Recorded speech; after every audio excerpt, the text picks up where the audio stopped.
அடிக்கடி சில வித்தியாசமான நபர்களுடைய மரணங்களை சந்தித்த போது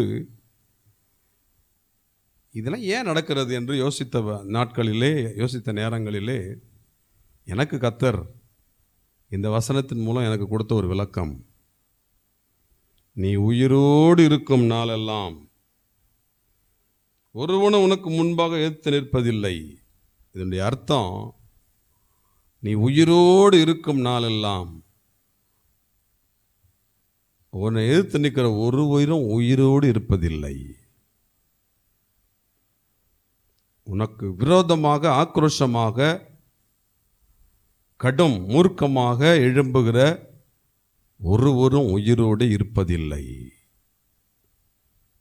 பயங்கரமான ஒரு விளக்கம்.